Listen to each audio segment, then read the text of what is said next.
तो हम किसी भी मार्ग का अनुसरण करें, पहले खूब डट के भजन करना होगा, तब ऐसी स्थिति आएगी।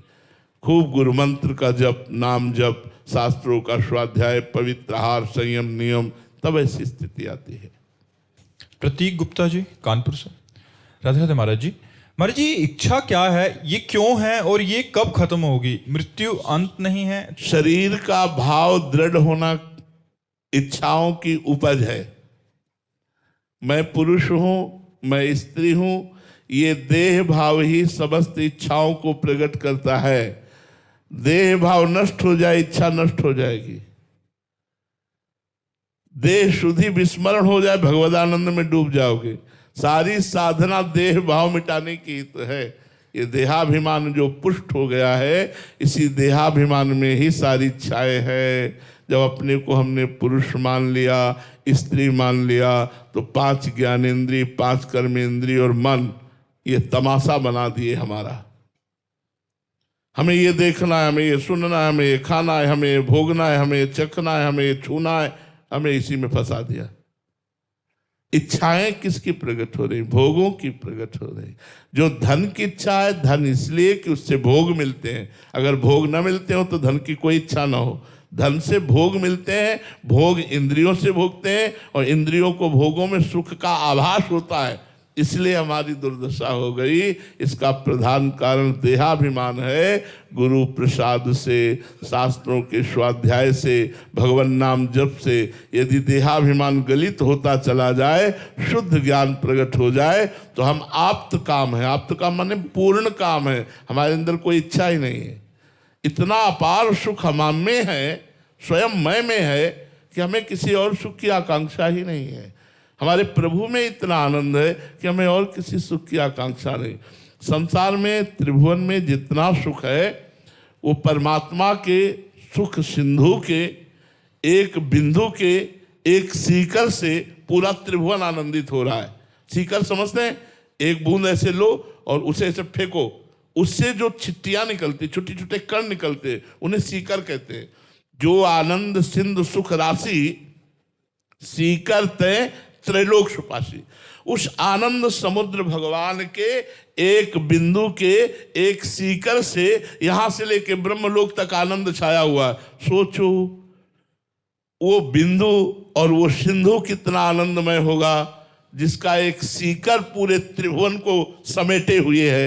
यदि हम संसार के भोगों का त्याग करके भगवदानंद की तरफ बढ़ें, तो फिर क्या करना।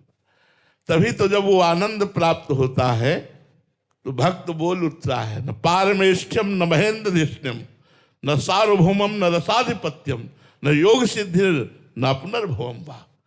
मुझे ब्रह्मा का पद नहीं चाहिए, मुझे सार्वभौम सम्राट का पद नहीं चाहिए, मुझे योग की सिद्धियां नहीं चाहिए, मुझे मोक्ष नहीं चाहिए। हे प्रभु, मुझे आपके चरणों का प्रेम चाहिए। जब आनंद मिला तो ये सब फीके पड़ गए।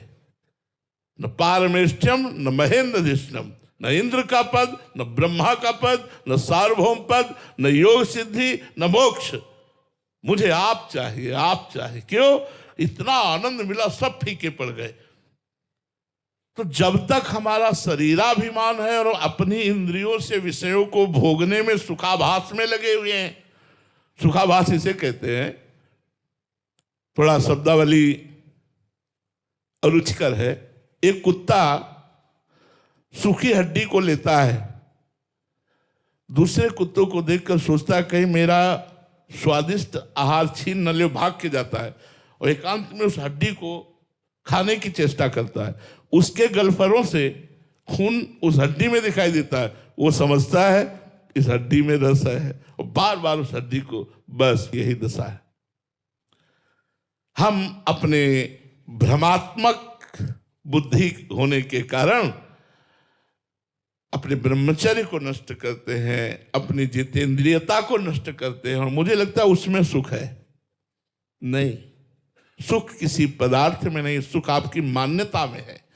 ध्यायतो विषयान पुंसास संगास्ते सुपजायते, संगास संजायते कामा, कामात क्रोधो भी जायते। क्रोधात् भवति सम्मोहा, सम्मोहा स्मृति विभ्रमा, स्मृति भ्रंशात् बुद्धिनाशो, बुद्धिनाशात् प्रणश्यति।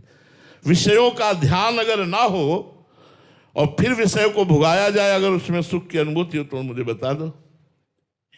पहले विषय ध्यायतो विषयान पुंसाम संगास्ते सुपजाते, आसक्ति तब प्रकट होती जब उसका चिंतन करते हैं, और चिंतन करके जब आसक्ति से युक्त होते हैं फिर मिलता है जब वो विषय, तो मुझे सुखानुभूति होती है। अन्यथा उनमें सुख नहीं है, सुख आपकी आसक्ति में है, आपके चिंतन में है।